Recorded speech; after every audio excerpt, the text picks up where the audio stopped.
Cultural ಪ್ರೋಗ್ರಾಮ್ಗಳಲ್ಲಿ ಭಾಗವಹಿಸಿದ್ದಾರೆ, ತಮ್ಮ ಟ್ಯಾಲೆಂಟನ್ನು prove ಮಾಡಿದ್ದಾರೆ.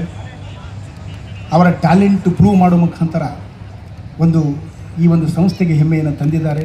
ಆ ಕಾರಣಕ್ಕಾಗಿ ಎಲ್ಲ ವಿದ್ಯಾರ್ಥಿಗಳಿಗೆ ನಾವು ಒಂದು ಕಾಂಗ್ರ್ಯಾಚುಲೇಷನ್ಸ್ ಹೇಳ್ತೇವೆ.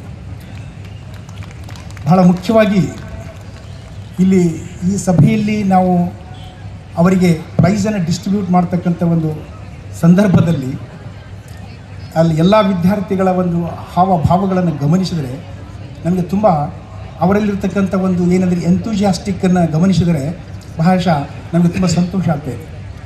ಈ ಸಂದರ್ಭದಲ್ಲಿ ಅವರ ಟ್ಯಾಲೆಂಟ್ ಬಗ್ಗೆ ನಮಗೆ ಹೆಮ್ಮೆ ಕೂಡ ಆಗ್ತಾಯಿದೆ. ಈ ಒಂದು ಟ್ಯಾಲೆಂಟ್ ಬಗ್ಗೆ ಮಾತನಾಡಬೇಕಂತ ಒಂದು ಸಂದರ್ಭ ಬಂದಾಗ ನಮಗೆ ಒಂದು ಮಹಾಭಾರತದ ಒಂದು ಕಥೆ ನೆನಪಾಗ್ತಾಯಿದೆ. ತಾವೆಲ್ಲರೂ ಓದಿರಬಹುದಾದಂಥ ಒಂದು ಕಥೆ ಹೈಸ್ಕೂಲ್ಗಳಲ್ಲಿ ಅಥವಾ ಒಂದು ಪ್ರೈಮರಿ ಸ್ಕೂಲ್ಗಳಲ್ಲಿ ತಾವೆಲ್ಲ ಓದಿರ್ತೀರಿ. ಕೌರವರು ಪಾಂಡವರಿಗೆ ದ್ರೋಣಾಚಾರ್ಯರು ಬಿಲ್ವಿದ್ಯೆಯನ್ನು ಕಲಿಸ್ತಾರೆ, ಧನುರ್ವಿದ್ಯೆಯನ್ನು ಕಲಿಸ್ತಾರೆ. ವಿದ್ಯೆಯನ್ನು ಕಲಿಸಿದ ಮೇಲೆ ಎಲ್ಲ ಈಗಿನ ಥರ ಹೇಗೆ ನಾವು ಪರೀಕ್ಷೆಗಳನ್ನು ಎದುರಿಸುತ್ತೀವೋ ಹಾಗೆಯೇ ಆವತ್ತು ಕಾಲಕ್ಕೂ ಕೂಡ ಪರೀಕ್ಷೆಯನ್ನು ಎದುರಿಸಬೇಕಾಗ್ತದೆ. ಆ ಧನುರ್ವಿದ್ಯೆಯಲ್ಲಿ ಎಷ್ಟು ವಿದ್ಯೆಯನ್ನು ಕಲಿತಿದ್ದಾರೆ ಅಥವಾ ಪಾರಂಗತರಾಗಿದ್ದಾರೆ ಅಂತ ತಿಳ್ಕೊಳ್ಳೋಕ್ಕೆ ದ್ರೋಣಾಚಾರ್ಯರು ಒಂದು ಪರೀಕ್ಷೆಯನ್ನು ಹಮ್ಮಿಕೊಳ್ತಾರೆ.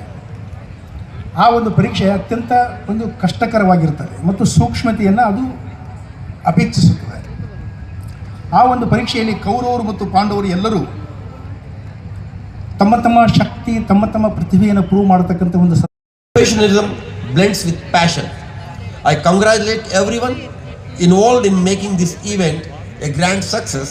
May this evening be filled with joy, inspiration and unforgettable.